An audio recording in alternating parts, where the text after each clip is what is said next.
You're all going to have a busy session. We really do appreciate everybody in the press corps covering the session. And the last movie I saw was The Post, so go press. So we're all here to work together for the benefit of the entire state. And I know that all of us, Republicans and Democrats alike, believe people should have opportunities at success, and that we want to provide that legacy for our children in the future. The session we have before us will certainly be quick, but the Republican leader and I, Representative McLane, by the way, I'm Speaker Kotek for the record. We've worked together. This will be our 6th session working together in leadership.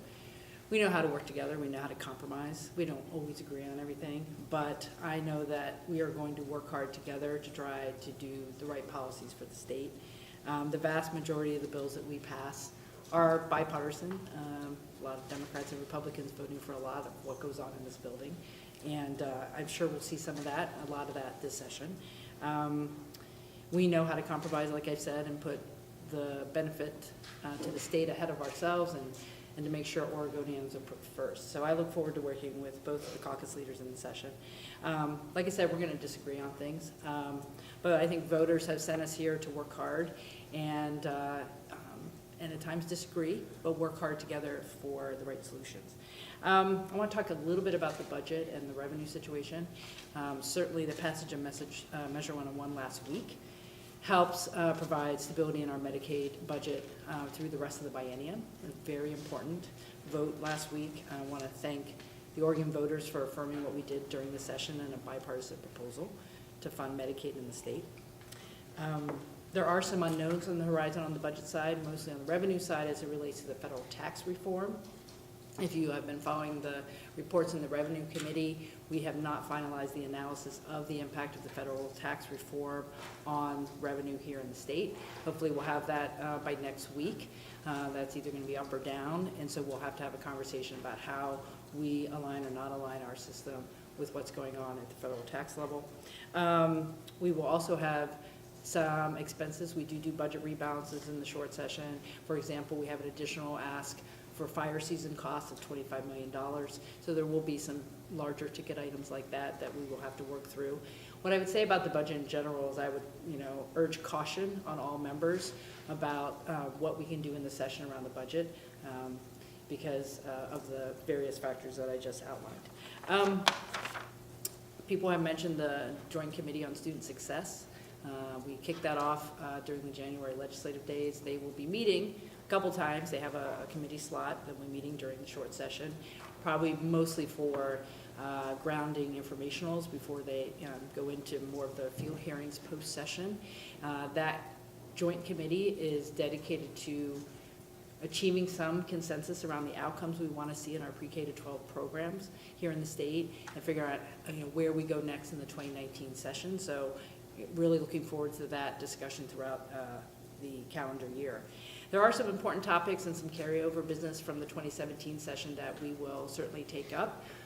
The Clean Energy Jobs Act looks at how we can move further in the state to reduce our carbon emissions. That's been long in the works. There's a lot of work done in the interim on that, so we're watching that closely. There's the Cleaner Air Oregon bill to fund the current rulemaking around improving our permitting for air quality permits here in the state. We need to fund that. That's left over from last year.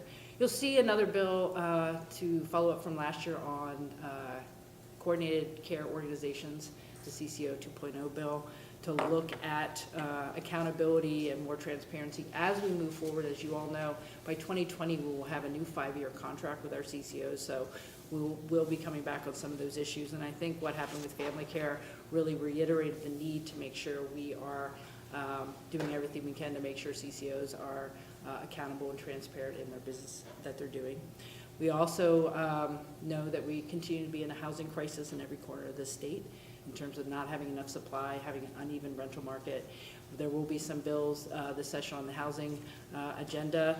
The one we're watching on the House side is the increase in the document recording fee to improve the permanent funding stream for emergency housing and shelter assistance. Representative Kenny Geyer is working very hard on that bill. And lastly, I just want to welcome and just point out to everyone, we'll have 5 new members in the House for the session. Andrea Salinas is our new Democrat from the Lake Oswego, Southwest Portland area. She got appointed quite a few months ago, but this will be her first session. And we have 4 new Republicans in Representative McLane's caucus. We have Denise Bowles, who just was appointed from South Salem, Almsville, Turner. We have Daniel Bonham from the Dalles and Madras. We have Lynn Finley, just the other day, getting appointed to replace Representative Betts out in Ontario, and Burns in Baker City, and Jeff Helfrich from Hood River Sandy.